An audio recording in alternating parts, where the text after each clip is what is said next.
काय झालं त्यावेळी ड्रोनच्या वेळी? धक्काबुक्की केली आणि मी एकटीच होती. माझ्या हातातले बांगडे सगळ्या फोडून टाकल्या. दुसऱ्यांदा अजून एकदा त्यांनी ड्रोन लावण्याचा प्रयत्न केला. त्यावेळेस पण आम्ही वडायला गेलो तर आमच्यावरती जबरदस्ती करून ड्रोन लावायला लागले होते. जबरदस्ती करू नका.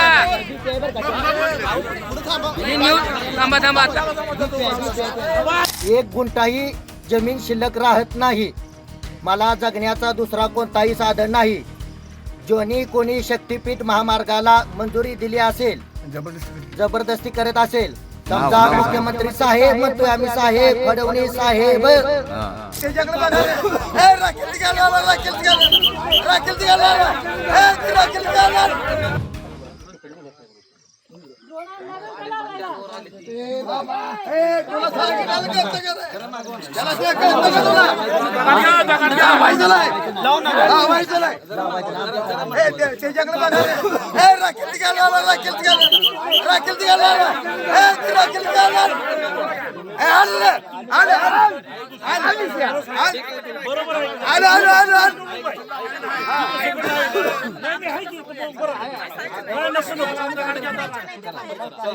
पुढे नको साहेब.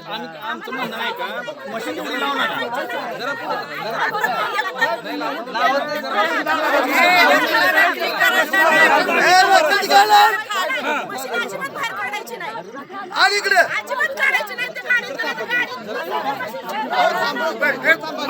जबरदस्ती करू नका. ही न्यूज थांबा थांबा आता.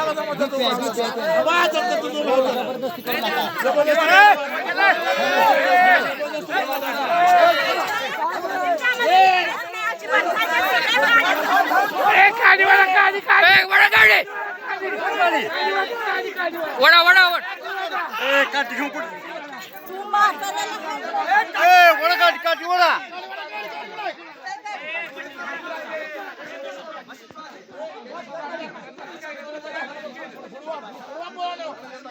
भगिनींना सकाळी ड्रोनची चाचणी करत असताना, ड्रोन तपासणी करत असताना, ड्रोन सर्वेक्षण करत असताना माता भगिनी आडव्या पडल्या. काय झालं त्यावेळी ड्रोनच्या वेळी? धक्काबुक्की केली आणि मी एकटीच होती. माझ्या हातातले बांगडे सगळ्या फोडून टाकल्या. दुसऱ्यांदा अजून एकदा त्यांनी ड्रोन लावण्याचा प्रयत्न केला. त्यावेळेस पण आम्ही वडायला गेलो तर आमच्यावरती जबरदस्ती करून ड्रोन लावायला लागले होते. पण ही जबरदस्ती आम्ही खपवून घेणार नाही. आम्ही शेतकरी, आम्हाला नको आहे ही शेतकरी शक्तीपीठ, आम्हाला मार्गच नको आहे. सकाळी 5 वाजल्यापासून शासन 4 वाजल्यापासून या माता भगिनींच्या डोळ्याला डोळा नाही. पहाटे 5 वाजता साखर झोपेत लोक असतात. म्हणजे कोण म्हणजे इतकी वाईट अवस्था.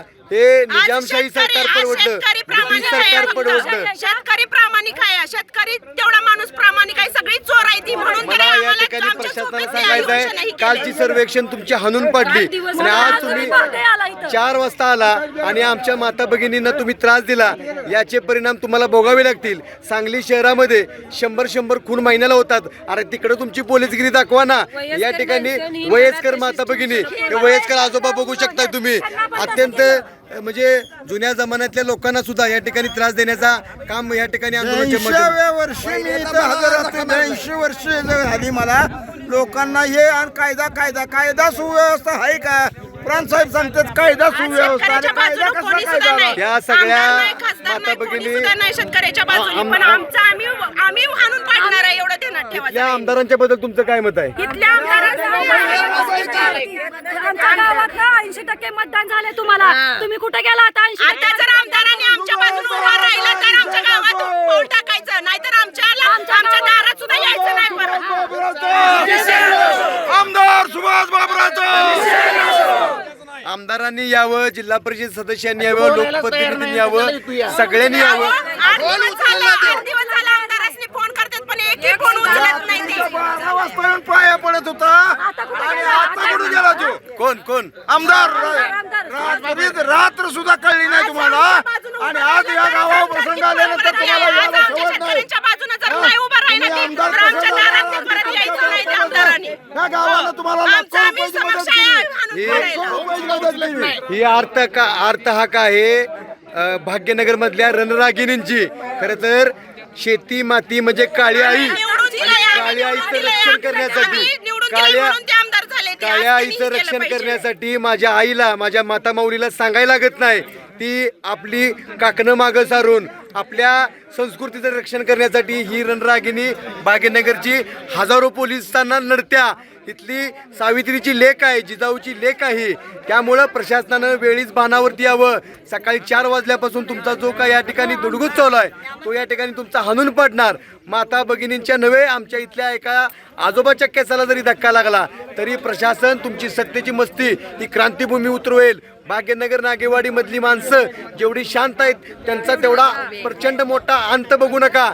भावनांचा या ठिकाणी कडेलोट करू नका.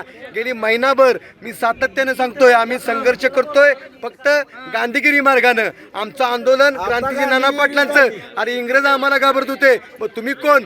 इंग्रजांच्या पेक्षा तर तुम्ही क्रूर नाही. तुमची सत्तेची मस्ती उतरू. खऱ्या अर्थानं सकाळी 5 वाजताच मला अटक करण्याचा तुमचा प्लॅन होता, पण तुम्हाला चुकवा देत मी ह्या ठिकाणी आंदोलनाला ह्या ठिकाणी आलोय.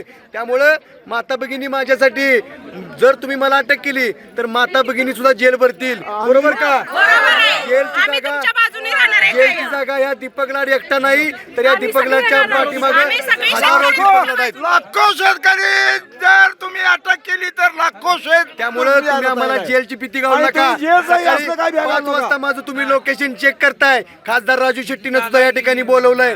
हजारो आंदोलक या ठिकाणी येतील.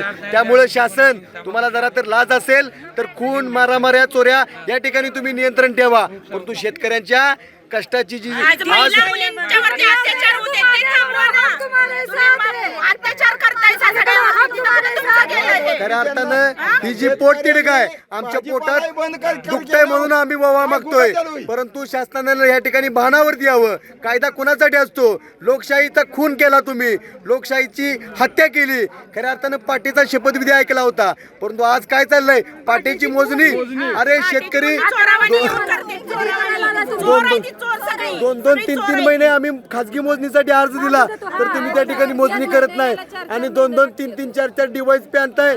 अरे अनेक अधिकारी या ठिकाणी आम्ही बघितले, परंतु आमच्या शेतकऱ्यांच्या पेक्षा मोठा कायदा नाही आणि शेतकऱ्यांच्या पेक्षा मोठा नेता नाही. त्यामुळे आम्हाला या ठिकाणी कुठल्याही नेत्याला या ठिकाणी सांगायचं आहे, तुम्ही वेळेत भानावरती या, अन्यथा शक्तीपीठ हुकुमशाही चालून देणार नाही. हुकुमशाही ही माती पवित्र आहे. माझी या शक्तीपीठ महामार्गामध्ये 1 गुंठाही जमीन शिल्लक राहत नाही. मला जगण्याचा दुसरा कोणताही साधन नाही. जोनी कोणी शक्तीपीठ महामार्गाला मंजुरी दिली असेल, जबरदस्ती करत असेल, समजा मुख्यमंत्री साहेब म्हणतोय आम्ही, साहेब फडणवीस साहेब अजून म्हणतोय, तुम्ही इथं शेतकऱ्यांच्या बांधाव या. शेतकऱ्यांची जी काय आहे ती तपश्चर्या बघा. शेतकऱ्यांच्या ज्या समस्या आहेत त्या जाणून घ्या. शेतकऱ्यांचा तुम्ही सल्ला योग्य त्या मार्गाने पार पाडा. अन्यथा शेतकऱ्यांना दुसऱ्या पद्धतीने आंदोलन करता येईल.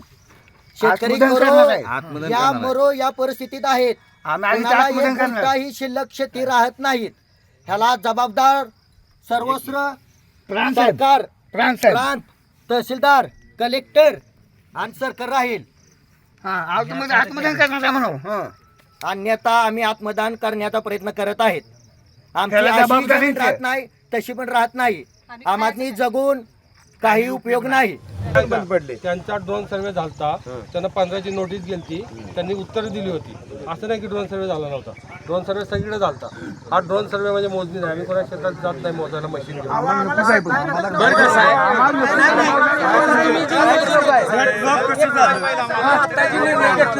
आम्ही शेतकऱ्याला बोलवतो आणि त्यांच्याशी चर्चा करून नंतर देतो. माझं एवढं मत आहे की हा जोडा विनंती आहे, तुमचं हलवा, बोलवा, आम्हाला कळवा, आम्ही येतो. तुम्ही कुठलाही गैरसमज घेऊन येणार असतात तर निगेटिव्ह नाही नाही, आम्ही काही साहेब तुम्ही आला, आम्ही तुमचं अभिनंदन करतो. आलं लक्षात? तुम्ही इथं आल्याबद्दल करतो. फक्त आमचं एवढंच म्हणणं आहे, तुम्ही आमच्याशी चर्चा करा. सगळ्या शंकाचं निरसन करतो, फक्त गैरसमज घेऊन येऊ नका. नाही नाही, आता आमच्या भावना एखादा आमचा गैरसमज आहे तर तुम्ही सांगा की ती गैरसमज कसा क्लिअर करा. तुम्ही म्हणताल कायद्याची